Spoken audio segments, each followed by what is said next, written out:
All right, what's going on, good people? This is your boy Abdi Muhammad. I'm your host, and this is the Tech Print Podcast. Today, I'm joined by the legendary AJ Yawn. So, who's AJ? AJ Yawn is a cybersecurity practitioner, compliance guru, basketball player, former basketball player, father, mental health advocate, and so much more. AJ, my guy, thank you so much for coming. Welcome to the show.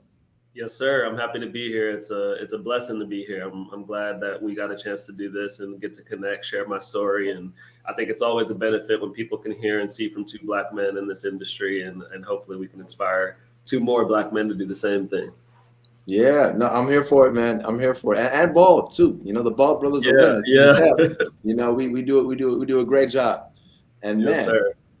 thank you again for coming, brother. I do have a plethora of different questions, but I really want to first, start off, to your origin story, right? We see you now. You're a principal at Armanino, and I'm sorry, partner. And for those who don't know what a partner is at a firm, partner is one of the highest levels, if not the highest level of individual contributor you can attain within, the career ladder. So, most partners look a little seasoned, a little salt and pepper in their beard, and you look, relatively young, for that role. So, definitely want to give you a kudos there. But really, let's dive into your origin story. We know I know you're from Southern California. Let's talk about that growing up there. Yeah. I'm a West Coast kid. I actually just crossed the threshold where I've now been out of California longer than I was in California. Okay. So I left California when I was 17, and I haven't lived there since. But my father was a Marine, or is a Marine. He'd kill me if he heard me say was.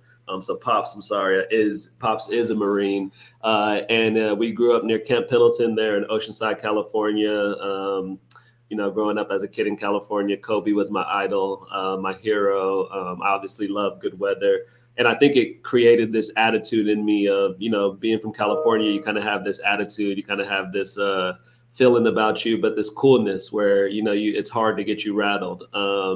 And you're able to kind of have some perspective in life, which I think I'm able to have. So yeah, started there. I'm half Puerto Rican, and my dad and mom are both from Miami. So I had a Florida connection growing up my whole life, and ended up getting recruited to play basketball at Florida State. So I went 3,000 miles across the country from California, and like I said, I haven't looked back. I miss Cali. I don't think I'll ever live there again. The tax situation is crazy, but I would love to, have a house where I'd visit. But I'm actually going to be back in California in a few weeks here to see family. So excited for that. Love that, brother. Love that. Fun fact, folks, for those who don't know, I'm also from Southern California. I grew up in San Diego, the best city in California. And, as AJ described, there's a coolness to you about being from Southern California. If you know, you know. I can't explain it on the podcast. You had to be there, right? Especially, when Kobe was young Kobe in his prime. I remember for me, I used to watch Lakers games with my old man. That's how we bonded a lot. And just watching young Kobe just get buckets on the court. It was a beautiful sight to watch. Shout out to Kobe Bryant. Yes, sir. Black Mamba. Yeah. All right. So you played college hoops, man. How was that? It was a dream come true. As a kid, I always dreamed of playing college sports. You always dream of having the jersey with a name on your back. And my journey was windy, though. I got to Florida State. I broke both my ankles, not at the same time. Had to persevere through that, and really forced me to join the military to pay for school once I broke both my ankles, and it looked like my basketball dream was dead. But then my senior year, I was like, man, I came all the way from Southern California to Florida State to play basketball. Like, that was literally the only reason I came to the school. I'm not gonna graduate and not give it one more shot and figure out if there's a way that I can just make this dream come true. So I went to the coaching staff. I was like, yo, is there any way? Is there any way I can get involved? They were like, we don't have a scholarship, but you could try to walk on. I was like, I don't care. I'll do whatever. And I really had it at that time when I went. It was more of a pride thing. It was like, I'm just going to give it one more shot. I hadn't been hooping like that, to be quite honest. But I got active in the gym. I went to work. I was working out 3-4 hours a day, not playing any pickup. People were like, why you ain't playing pickup? I was like, I just got to work on my game. Like, I was just working on my game every day. Trying to get right. Ended up doing well in the trials. Ended up on the team. Had the experience of my life that first year. was amazing. And then I thought it was over. I thought that was it. I got 1 year and I was going to go join the Army. I had orders, but Coach Leonard Hamilton, who's still the coach at Florida State now, called me up and was like, this was after I graduated and I was officially a second lieutenant in the Army. He's like, hey, you want to come back for another year? And I was like, of course. Hell yeah, I want to come back for another year. Who wouldn't want to be a basketball player in Tallahassee? I was like, but I got this Army thing that I got to do. So, they don't really change orders. The Army is a place that's flexible on that type of stuff. He was like, Coach Ham's like, don't worry about that. So Coach Ham thinks he's the most powerful man in the world. Typical old Southern black man behavior. He just thinks I get a call 2 weeks later from my battalion commander there in Tallahassee. And he says, hey, I don't know what happened, but your orders got changed. You're no longer reporting in October of this year. You're reporting next May in 2011. He was like, but you're a second lieutenant in the Army now. We're not paying for your school no more. You're going to have to figure that out. I was like, I don't care. I'm here for another year. I was like, I'm going to go tell Coach Ham. He was like, your coach must know somebody somewhere. So I went to the basketball facility just to thank Coach Ham, tell him I appreciate what he did. And when I got there on his desk, he had a scholarship letter of intent to put me back on scholarship for that final year, to keep me there for another year. And the most amazing part of that story isn't that I got a second year. That was amazing. I got to play in the Sweet 16 that year, which was just an experience of a lifetime. We beat Duke at home when they were number one. Kyrie was injured, but still was an amazing experience. But you played against Duke while Kyrie was in the mix?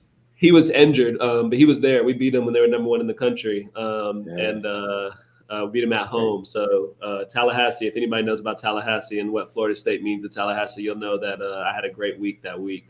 After we beat Duke. It was an amazing time. But the most amazing part about that story, and this is the man Coach Ham is, he told me the main reason why he wanted me to come back for another year was obviously he thought I left a good impact on the team and was a good influence on the team, but he wanted to stop me from deploying.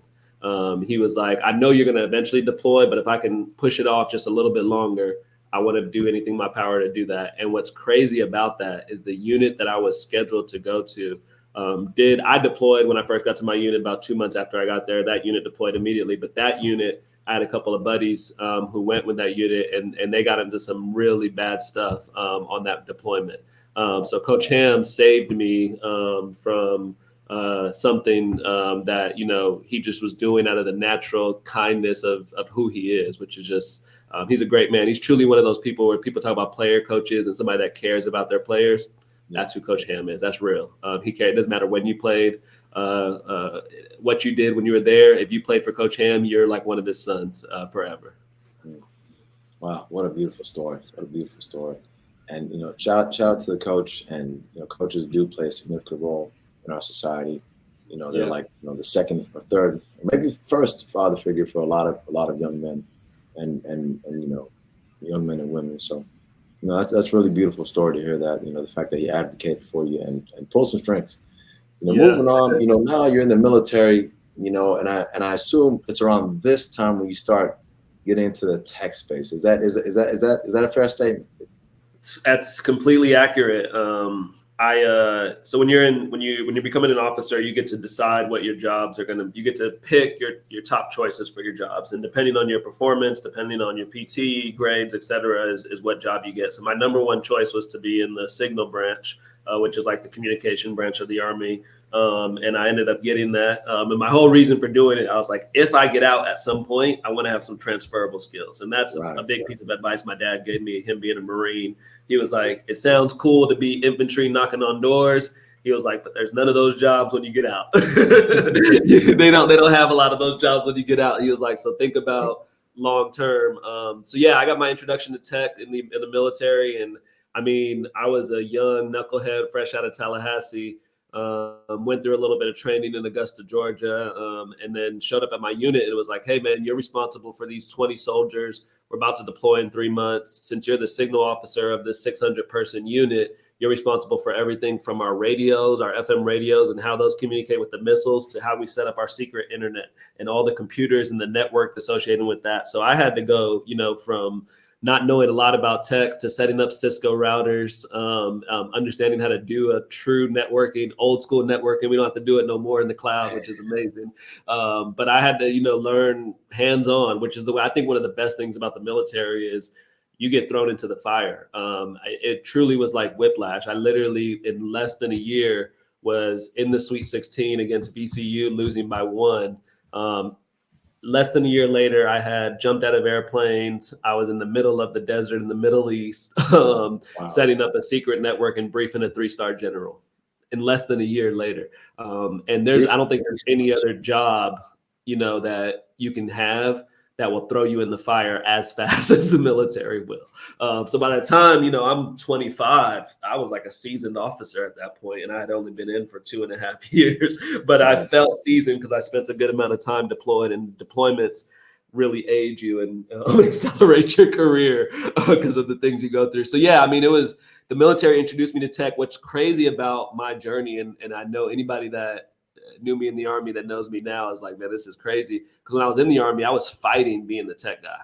Wow. I was like, I'm cool leading soldiers. I want to lead soldiers. I was like, but I don't want to be the nerd. I don't want to be the guy typing on the computers. I was like, I'm a soldier, rah, rah, rah type of guy. And all my boys that see me now are like, are you serious, man? You do this cloud? What do you know? I'm like, bro, when I decided I was getting out, I made a very conscious decision to prepare myself and learn everything I could to get into this industry, because I knew long term it was going to be the best thing for my family. It was one of the best decisions I've ever made. I think joining the military was an amazing decision. I think getting out when I did was also an amazing decision. Yeah, that's amazing. That's amazing. I have noticed a lot of folks that I've worked with who served in the military. They do come in, pretty prepared, with not just education certifications, but they'll tell you about, hands-on real life scenarios that they were in. And, these scenarios where essentially their lives were on the line. Yeah. And, so when it comes to things in the corporate job where things are hitting the fan, they're like, oh, this is just another day. My life's not on the line. My job's on the line. My life's not on the line. So that's amazing that you had that experience, AJ. I would say one last thing on that. Every veteran, you'll get somebody that has some form of leadership experience. They've been put in a position to lead another human. And anybody that has led and been in a role where they have direct reports, it's one of those things that you can't really prepare for until you're in the seat. And then once you're in the seat, that experience is invaluable. So you're going to get somebody that's been a leader. And then also, like you said, perspective. I used to always tell people when I was running the startup, like, hey, man, like this may feel bad, but tonight you get to sleep in your bed. You're not getting shot at. So that's so true. I think we're going to be okay. Like it sucks. However, trust me, it could be a lot worse. Yeah. It could be a lot worse. Like you could be on a cot in a tent tonight and hearing some alarms going off. But you're not, so I think you always are going to have somebody that's going to be cool under pressure, because at the end of the day, there's bigger things that are going on outside of our day-to-day job. And you do want those type of people around. I wish we did more in this country for veterans, and we can have a whole episode on that, but I wish we did more. And I'm hoping that as I continue to grow in my career, I can do more for that community. Yeah. Shout out to the veterans. They have a special place in my heart as well. My cousin served, and thank you, AJ, for your service, and shout out to all the veterans. Know that you are loved and appreciated as well. All righty. So AJ, you've established yourself as someone who's a subject matter expert in the security/compliance space. So let's define that real quick. What is compliance, and why is that so valuable for organizations today? When it comes to using cloud or any IT. Yeah, when we talk about security compliance in this industry, it's really just about an organization meeting the rules or regulations of some entity. Think of some framework, some body, whatever it may be. So for healthcare organizations, there's the HIPAA law. There's certain things that they have to do with healthcare data, with our information. You think about your insurance provider and all the information they have about you, or your doctor. There's certain things there's certain protection mechanisms they have to have around your data. And being compliant is just, if you're an organization that is operating in one of these spaces, you're going to have to meet some rules or regulations. And really, it's evolved, I would say, since I got in the industry when I got out of the Army in 2017. 7 years, this industry has really been flipped on its head with the adoption of cloud, with all of the innovation that's occurred in the space, where now compliance it used to be like this nice to have. It used to be like, if you're an early stage startup, small business, you can probably get away with not doing anything for a while. Now, when I was running my startup, 30 days after we launched, somebody said, "Do you have a SOC 2?" It's like, bro, like, we don't even know how to put our pants on yet. What do you mean SOC 2? Like, we're just getting started. Getting the budget right. Hold on. Like, what are we doing? But it's the cost of doing business nowadays. You cannot go through and grow your business without compliance. And the reason is because data security amongst vendors is so important. A lot of breaches that have occurred over the last decade have been because of vendors, because of a third party, or because of a third. So people care about, hey, if I'm company A, AJ, and your company Abdi, and I'm like, yo, I got this cool app that's going to do the most amazing things for you. Like, you know what? I'm very interested in that. However, I really do care about my credit card information. How do you protect that? And I'm like, good question. And you're like, do you have a PCI report, which PCI stands for Payment Card Industry? And then they have a report you can get. And I'm like, I don't have that yet. But there's this other tool that is probably not as good as my tool. You don't like it as much, but they have a PCI report. If you care about your data, you're going to go with the other tool. You're going to give up on features and functionality just because your information is protected.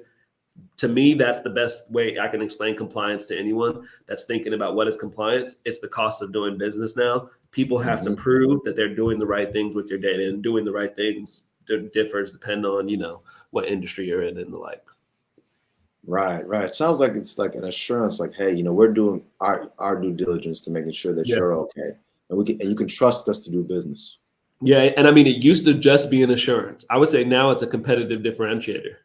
It's one of these things where you're going to lose a deal if you're not compliant with certain frameworks. Like, literally, certain bigger businesses, and I learned this as a owner of a company. Larger companies at larger entities, they won't even let you do a demo for them. They're like, don't waste my time, because you will not. They're like, it doesn't even matter. They're like, my opinion doesn't matter. I can't even get past my vendor system if I don't check he has a SOC 2 box. I literally can't. The next button is grayed out until I select that button. So it's literally like you have to. Compliance has to be done. It's no longer about, hey, I'm doing this to ensure that you trust me. Nah, I'm doing this because I have to. It's like the companies nowadays have like a gun to their head. You better comply, which is why the market has grown and has been kind of commoditized. But it's a nature of doing business, which is a cool thing for those in this profession, folks like myself and others that are security compliance, because your job security is at an all-time high right now. Because every company needs compliance professionals, and there's large companies with compliance departments. And one thing I tell people all the time, and when you have future CISOs on your podcast, ask them this question. Ask them, how important does GRC play in their role? Ask them what the board is asking them about. So imagine how valuable it would be if you spent 2 to 3 years learning and being deeply embedded in compliance, if your goal is to be a CISO someday. Because you need to know about this stuff to operate at that level, because the CEO doesn't want to hear about all the coolest network security and data encryption stuff. They want to know, hey, did we pass that audit report so that I can go get this deal? Because they're not in the business of security. They're in the business of making money however they make money. Obviously I'm passionate about the industry. I like it. It's a great place to be. I think we're still at the early stages of innovation, so I'm excited what we can do in the space and excited to be working in it. Yeah, I couldn't agree with you more there. When it comes to compliance, like the amount of money being left on the table because you're not compliant, to basic security, fundamental controls / requirements. The amount of money that you are fined by HIPAA, it's a lot of money. It's a lot of money for a business. And if you don't want to get fined and want to continue to operate your business and make more money and serve your customers and your clientele, compliance is definitely the answer, or a part of that answer. So, thank you for that answer, AJ. Next up, I want to talk to you about SOC 2. You mentioned, SOC 2 a few times. for our audience who don't understand what SOC 2 is, feel free to share your knowledge there. Yeah, so SOC 2, system and organizational control is what SOC stands for. And then you'll also hear SOC 1. There's a SOC 1, there's a SOC 2, there's a SOC 3. SOC 1, we won't talk about that. That's for financial reporting. We can talk about that in another one. A SOC 3 is just a public version of a SOC 2. So we'll focus on SOC 2. Earlier, I talked about healthcare and HIPAA. SOC 2 is really a broad, let's call it a reporting framework across any industry that in the US has really become the de facto standard of, if you have this report, then I can continue to the next process of you potentially being a vendor I work with. It's the baseline. As I talk about the cost of doing business, a SOC 2 report is essentially that cost. And what it involves is a third-party audit performed by a certified public accountant. And you're probably wondering, what does a CPA have to do with cybersecurity? Let's go with it. I'm wondering it myself, honestly, still. Yeah. But the AICPA, the American Institute of Certified Public Accountants, created the SOC 2 reporting framework years ago based off of some other frameworks, SAS 70, and all these names will mean something if you've been in the financial space. But the AICPA created this a long time ago. And if you think about it, it kind of makes sense, because financial reports, internal controls over financial reporting, there used to be this section of that, or there still is, around like actual IT system controls or security controls. So the AICPA was like, we should probably do something applying the same rigor and standards that we apply to financial statement audits to a broader security audit for service providers, for people that are being entrusted with data. So they came up with SOC 2, and SOC 2 has to have a third-party auditor come in, a CPA firm come in and say, I have looked at this company's environment, and their environment goes everything from their organization to their technical environment where their app lives. That's in AWS, Azure, whatever it may be. And it's, from the people, how you hire, how you fire, policies, procedures, training, employee handbook acknowledgements, the board of directors, risk assessments. I mean, every part of the business gets touched in a SOC 2. And the way that a SOC 2 works is you as a company get to decide and say, I'm scoping this SOC 2 around my cloud application. That's what I'm focused on. And in SOC 2, you can choose out of 5 categories. Think of these as like pillars that you can pick against, that you want to be evaluated against. It's security, availability, confidentiality, process and integrity, and privacy. Every single SOC 2 does security, and that's going to cover all of your basic stuff that you would think about in a security report: vulnerability, pen test, logical access, vulnerability management, change management, all of the onboarding, offboarding stuff, HR, legal contracts, et cetera, all of that stuff. And then you can add on these other ones. The idea with SOC 2 is you're supposed to have a CPA come in and evaluate, are you meeting your commitments to your customers?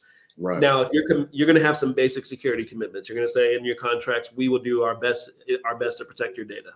That's what the security category is for. Now, if you say, hey, we're going to make sure our app is available 99.99% of the time, I'm giving you 11 nines of availability, you would add that availability pillar into your SOC 2 so that the CPA can check, how do you do backups? How do you do business continuity and disaster recovery planning? How do you do replication? So really, you as an organization get to decide what your SOC 2 report is on and what it's covered. But essentially, a third-party auditor comes in and says, I'm going to look at all of these different controls that relates to this environment. So I'm going to see, how do you protect data? I'm going to see, what do you do for data encryption, logical access, et cetera. And then I'm going to write a report up and say, essentially, thumbs up or thumbs down. That report, I think one of the coolest things about SOC 2 is that at the end of the day, it's not a certificate. You'll hear all the time, SOC 2 certification doesn't exist. Never happens. It's not a certification, folks. You heard that again. It's not a certification. It's a report because it's a reporting framework. So a CPA is delivering an opinion on this report. And the report includes a section 3, which is a description of the system. It's going to list out all of the details. Hey, I'm hosted on AWS. I'm in this region. That's why a SOC 2 report is pretty sensitive, because it has a lot of important details. And then it's Right. also going to list out all those controls. It's going to say this company protects data at rest, and it's going to have a control that tests that, and it's going to say whether or not they pass that. That report is what goes to companies when they say, do you have a SOC 2? So now if you kind of think about what I talked about before about why SOC 2s are important for doing business, because I get a report and I can look and say, I really want to know, do they remove access for employees when they terminate them in 24 hours or 48 hours? Because I know the risk threshold is 2 times if you take 2 days.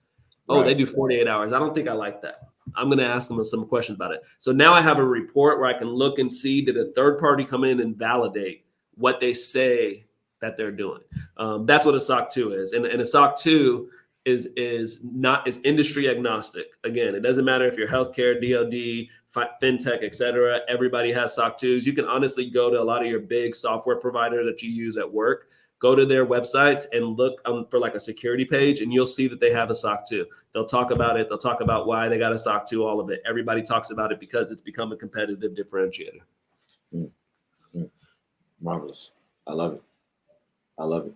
So shameless plug, I have a intro to SOC 2 course on LinkedIn Learning. So if anybody is trying to learn more about SOC 2, 12,000 people have taken that course. I got a GRC course as well that 29,000 I think people have taken so far. So go check that out if you're interested in this space. I got some content out there for it. Folks, the courses are legit. I'm not saying that because I'm really cool with AJ, but the guy does a really great job of teaching in the manner that you can understand. He really keeps, his language and his delivery very fundamental. Doesn't, bombard you with, extreme vocabulary words. It's plain English, folks. It's in layman's terms. So please do check out his courses on LinkedIn Learning. And it is a spectacle. You learn a lot. Moving on, AJ, I wanted to, ask you, the evolution, from you starting off, as an officer in your IT career, and then eventually evolving into a partner. Do you feel like, you being in the military and also, your experience as a basketball player, did you feel like that played a big role in you evolving to, the partner at a foreign firm like Armanino? Because, again, being a partner, as I said earlier, folks, for those of you listening, being a partner at an organization, it takes a long time to get there. Most folks who are in those type of roles tend to be in their 40s, late 40s, and they tend to be salt and pepper in their beards, like I said, like gray. Yeah. So AJ, given that he still has a little black in his beard and no gray yet, as far as I can tell. I mean, he did lose his hair in college, but that's a whole different story. He didn't need it. He's already. But yeah, AJ, I just want to talk to you about that. Really, you become a partner today. How did those experiences as a hooper and as an officer, contributed to that? Yeah, I think the way they contributed is that they built the right habits, and I got comfortable with the work. And I'll give 2 examples of what I mean. As a basketball player, especially at the D1 level, there's no off season. You are in the summer, we have workouts, mandatory workouts. So we're in class all summer. In the fall, when football season's going on, that's preseason. So when the football season's going on, everybody's partying. We're up at 5 a.m. running, doing our preseason conditioning. And then, the season goes all the way through the spring.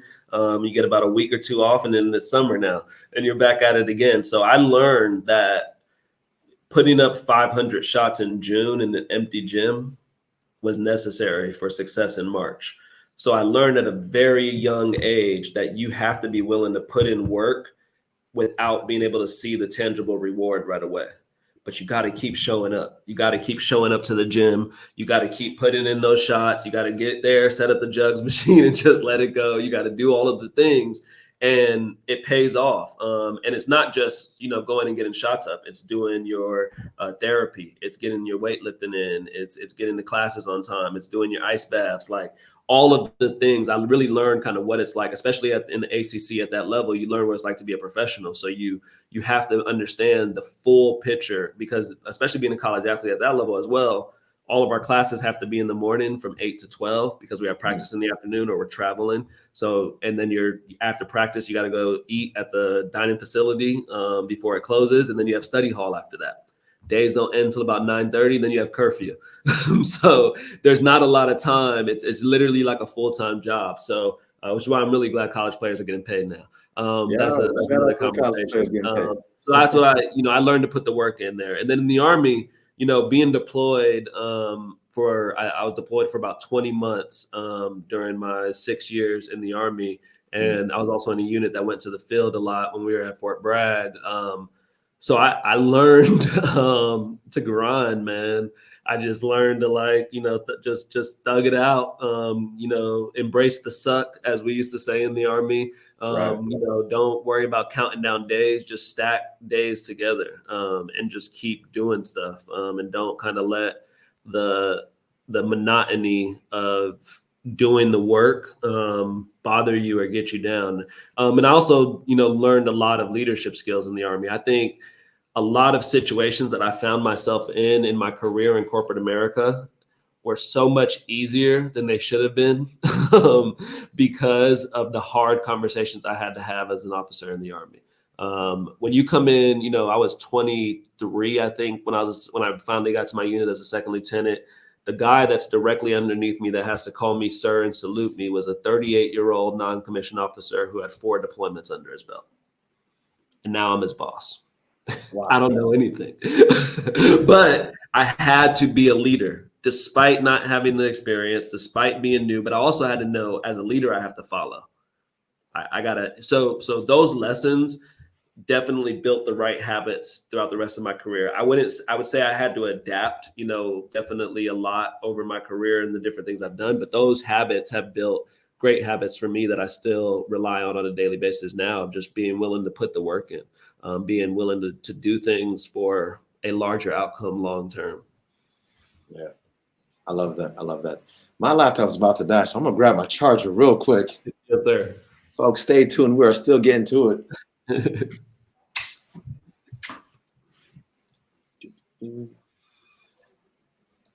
All righty. So AJ, now now that you're a partner, you're leading a lot of big efforts. As we all know, in corporate America, and on top of all the commitments that you have outside of your job, things can be a bit overwhelming. And I know for you, the past few years, you've been championing mental health and you've been advocating, especially men, being proactive in addressing their mental health. Please, feel free to share, some lessons you learned about the importance of being proactive and managing your mental health and not just as a man, but as a human being, in America, working crazy hours and taking care of family and all that good jazz. Yeah. First, I'll say thank you for asking, because I think we got to have more of these questions on these type of platforms. The more that we can talk about mental health and normalize communicating about it, I think the more people will be open to sharing it with others, whether that's with me or whoever it may be. But for me, my mental health journey really started when I was a founder of the startup Bite Check, and I started it during the pandemic. The worst time, by the way, for a lot of us. Yeah, absolute. Never do that. By the way, if there's a pandemic, keep your job. Don't quit your job that's paying you $250,000 in a year, and that's the most money you've ever made in your life. Don't do that. I do not recommend. But I knew very, very early on that I had to start being proactive about the battle that was going on in my head, because the anxiety of having 2 children and a wife, and quitting, and having, I don't come from money, so I had no safety net. My parents weren't like, I got you. No, it was a nest egg. That was it. It was a nest egg. And once that nest egg went out, that was it. I had to go back to work. So I had to do whatever I could to make that thing work. So that pressure, that anxiety made me really start focusing on my mental health. And one of the things I learned very quickly is that talking about it helped me. Just sharing things that I was learning, sharing things that I was going through helped me. It was therapeutic. And I learned it by going to therapy first. And then I started talking about it publicly.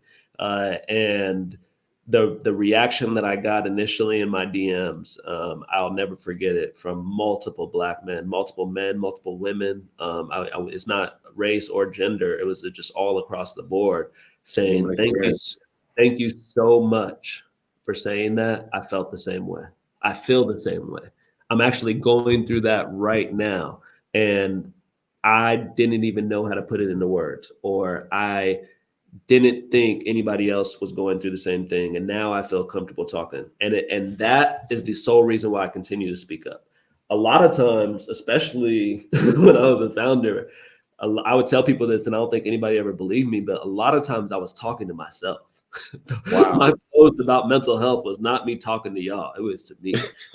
I was trying to. That was me to me, solely Yeah. to me. Like, yo, you gotta, it's okay to not be okay. Like, that was me saying that to me, like, because Yeah. I was not okay a lot of times. And it was an outlet, it was a public therapy for me, and people were encouraging it because they were feeling the same way. So that shared feeling has kept it going. And one of the most beautiful things about this journey that I'll also never forget is it was back when I was living in Florida, and I was meditating in our garage in the morning, and my son comes in, and he was probably 4, maybe at that time, maybe 5. He's like, "Can I meditate with you, Poppy?" He sits there and meditates with me for 10 minutes. And I was just thinking, like, man, it took me until I was 30 years old to meditate for the first time. And here's my 4-year-old doing it because he sees me doing it every day. Like, that's worth it.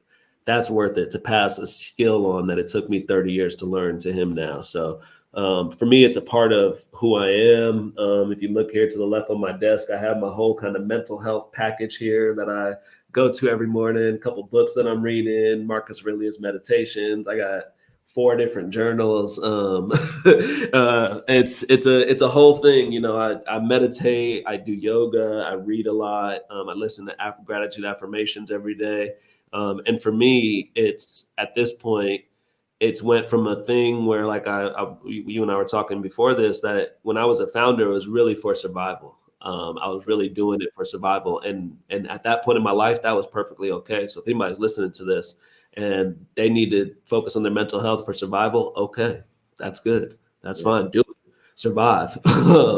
But now that I'm out of that survival phase and I'm still continuing these mental health behavior, people talk all the time about, like being enlightened and kind of your third eye lighting up and all of that. I feel like I'm there. I feel like I'm at that point now where things are just so much clearer. I'm learning things at a much rapid pace nowadays. I have so many different hobbies nowadays because my mind has been freed up. I'm still working very hard. I'm still doing a lot of challenging things at work, but the way I'm handling those situations is way different than I did before. And one of the things I think about all the time is that over the last 4 to 5 years that I've been focusing on my mental health, I've been making continuous, very small deposits into this bank of mental health. And when I needed it the most, when I went through everything I went through with the shutdown of the startup that I poured everything into, I was able to make a really big withdrawal, and I needed that withdrawal. And I'm so grateful that I had that, enough to cover what I needed to cover at that moment. And now I've replenished, that bank account, but I don't need it. It's just, it's like having the biggest savings ever. You start to walk with your chest out a little bit more when you have more in Yeah. your savings account.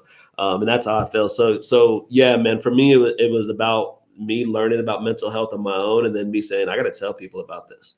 I gotta get the word out. And the response from the community about it has been so amazing. And I don't think I'll ever stop. I'm a big advocate of it for a reason. One of the things I do with my family every night for dinner, everybody has to say one thing they're grateful for every day, whatever that may be. Sometimes my son's like, "I'm grateful that we have a house. Can I get up?" And I'm like, "Absolutely. I'm glad you're grateful you got a house." But it's this mindset of constantly being grateful for everything that's going on, and it's just a beautiful thing. And I encourage anybody that we can do a whole pod on all the mental health strategies and things Oh, I'll that be go. bringing you back. Do not Yeah, misunderstand, AJ. You'll be coming back down the line because, man, I feel like you're so. But one thing I like about you is you're so well rounded, and you're not very one dimensional. I can talk to you about basketball. I can talk to you about the best hip hop artists of our generation. we can talk about, mental health. We can talk about, you know, the importance of family and pouring into those relationships and so on and so forth. But I do have about two more questions for you. One is more of a technical one. It's not really technical, but kind of technical. It's focused on the future of, the GRC space.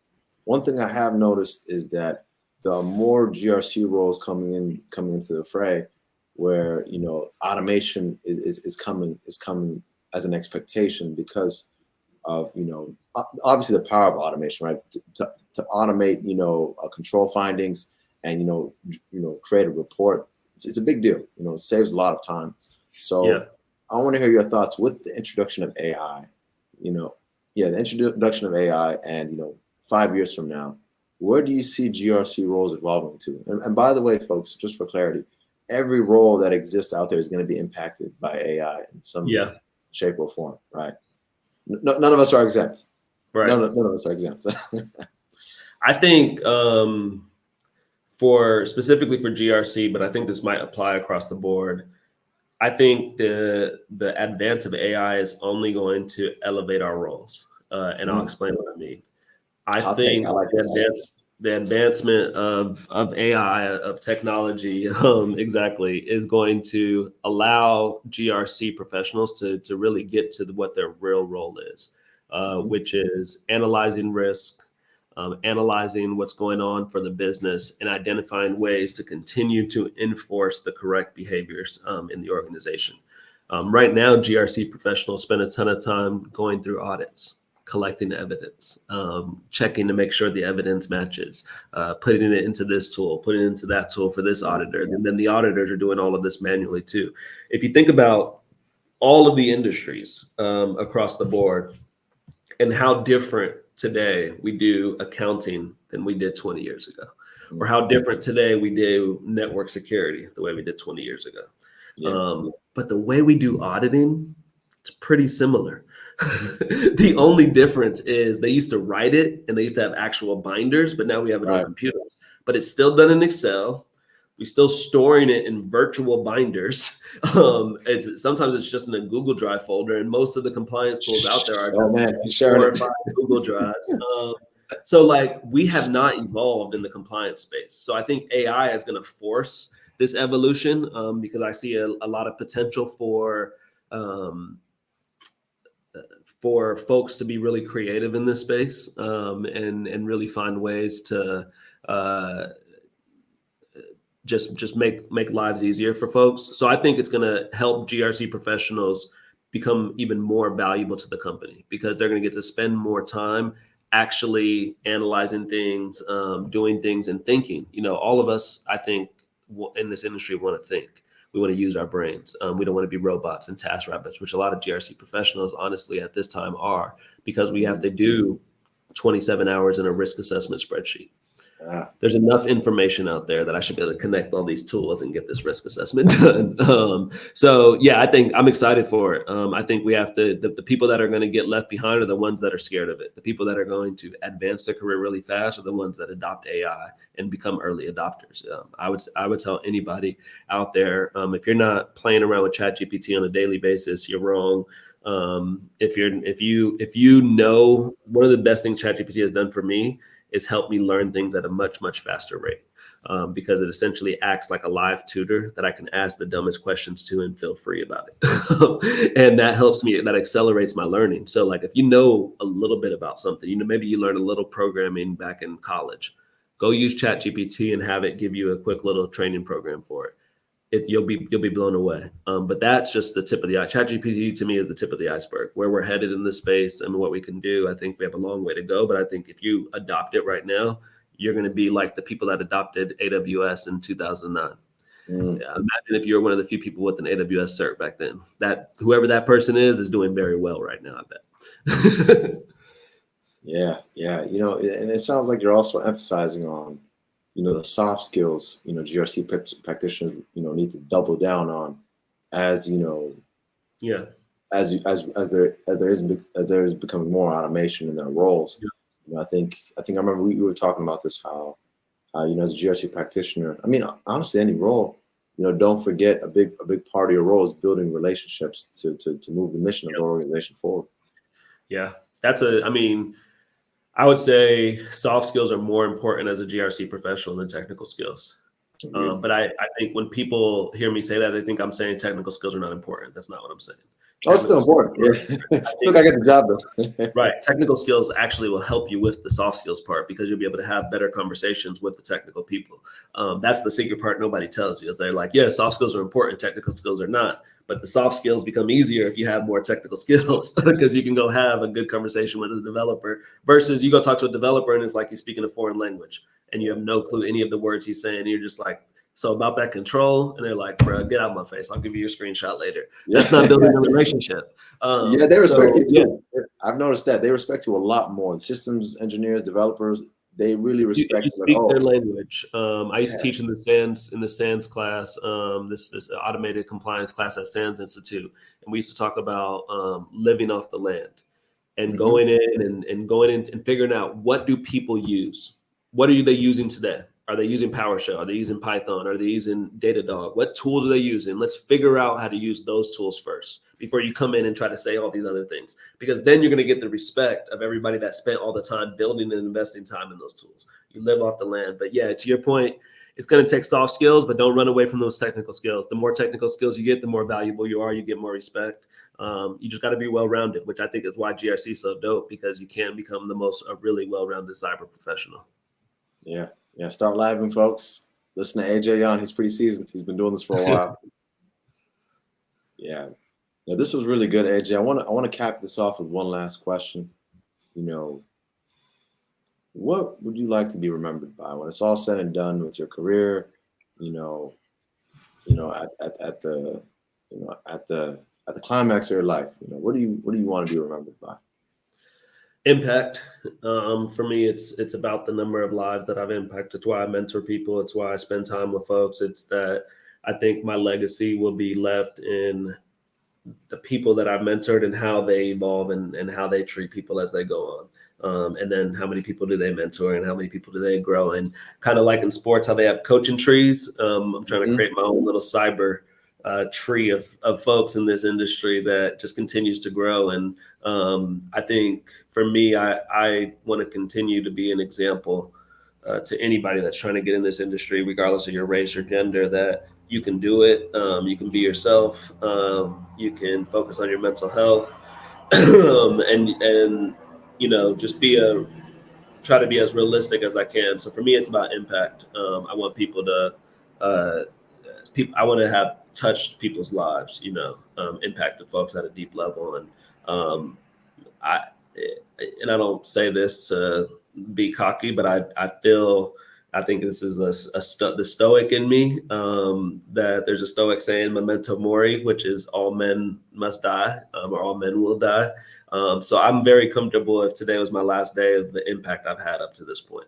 I'm very comfortable with the time I've invested, the people that I've invested in,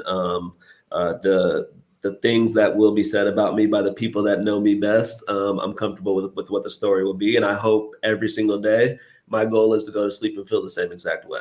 And be very comfortable that when I go to sleep, that's it. And then when I wake up every morning, it's like, damn, I got another day. Let's go. It's a blessing. And then, it's just another win. So, it's all about impact for me. And so hopefully tomorrow I can continue to make a positive impact. Love it. Love it. Love it. Yeah. For those who don't know, AJ has been a mentor of mine for the past 4.5 years. And, really, I have not seen that many people in my life who truly care for others the way this man has. He has, invested countless sessions with me, mentorship.